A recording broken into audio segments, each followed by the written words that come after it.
Welcome back to Meeting Tanares Adventures. This is the 5th video in our series.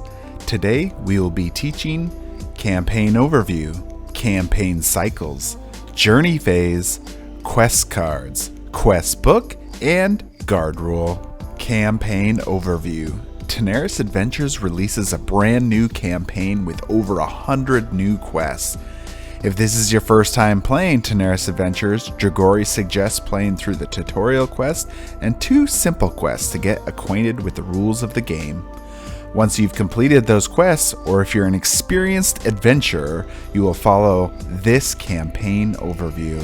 1. Read the story introduction in the campaign guide. 2. Play through 3 campaign cycles per week for 6 weeks. For a total of 18 campaign cycles.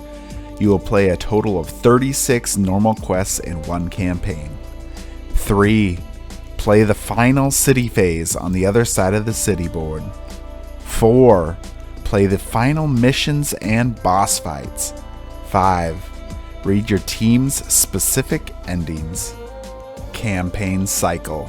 A campaign cycle is made up of 2 parts: the city phase and the journey phase.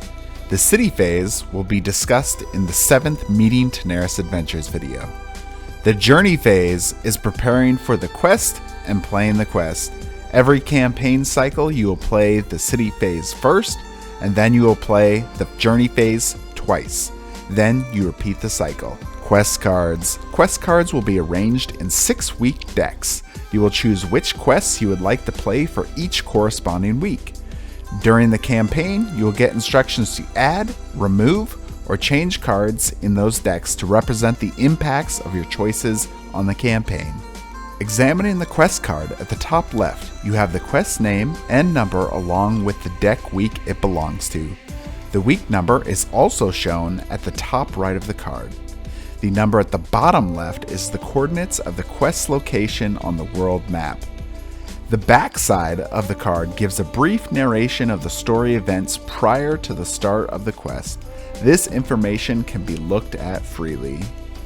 Journey phase. The first part of the journey phase requires preparing for the quest you will do by following these steps. Step 1. Choose a team of 4 heroes like we discussed in the team duties video to play one of the 2 quests. Grab their tokens and attack cards, equip available items, allocate skill tokens, and each hero may equip 1 war asset benefit to help them for that quest. Step 2. Follow the instructions on the quest card, which takes you to a section of the journal.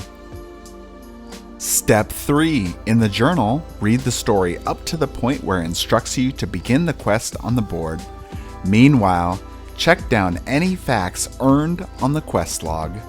The journal and facts will be discussed in greater detail in the next video. The second part of the journey phase is playing the quest. Follow these steps for playing the quest. Step 1.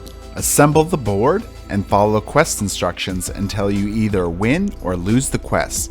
If it's a main quest, repeat this step until you win. Step 2. Grab rewards according to the primary objective, extra challenge, or milestones that are accomplished from the quest. Step 3. Read the story conclusion in the journal and write down the name of the quest on the calendar. Now, repeat the entire journey phase a second time, but with a second team of 4 different heroes and a new quest. As a note, there was a minor rule update from the team duties video. Your second team doesn't have to use the 4 remaining classes that weren't played. For example, if you use Qatar, who is a brute in your first team, you can use a different brute hero, like Cedric, in your second team, but you must still abide by the 4 different team duties rule. After 2 journey phases, you will repeat the campaign cycle. Quest book. The quest book for Tanares Adventures is very much like the book you have seen in Arena of the Contest. The quests will always come with a narrative, primary objective, an extra challenge, and most will come with special rules. You may also see events that will be triggered as you meet certain conditions throughout the quest. If there are any characters that have stats that don't use a villain card, they will be shown here. And lastly, you will have a map setup with a component list for building the map. Some interesting things to notice. You will see a notation like 08-G. If you remember from the third video, each villain card has a number at the bottom left. This refers to card 8 with the colored green villain, which will be placed in the corresponding location marked on the map. You may also notice colored symbols with the letters A, B, C, or D. These are facts that are gained when using the journal before and during the quests.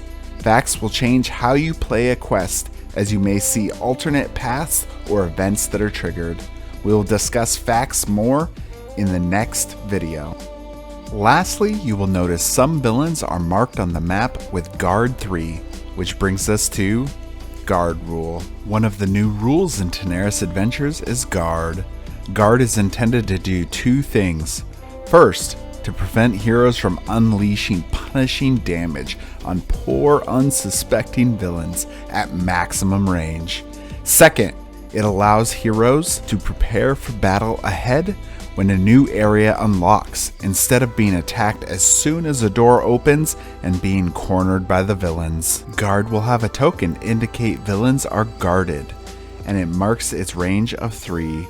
Guard will grant villains shielded 6, as long as heroes are further than 3 squares away from them. Once a hero's attack is resolved, all the guarded villains will no longer gain the shielded condition. You will remove the guard token and the villains will behave like normal. Alternatively, if heroes move into range 3, the guard effect and token will be removed. That's it for quests. In the next video we will cover the journal, facts, quest log, and more. See you at the next one.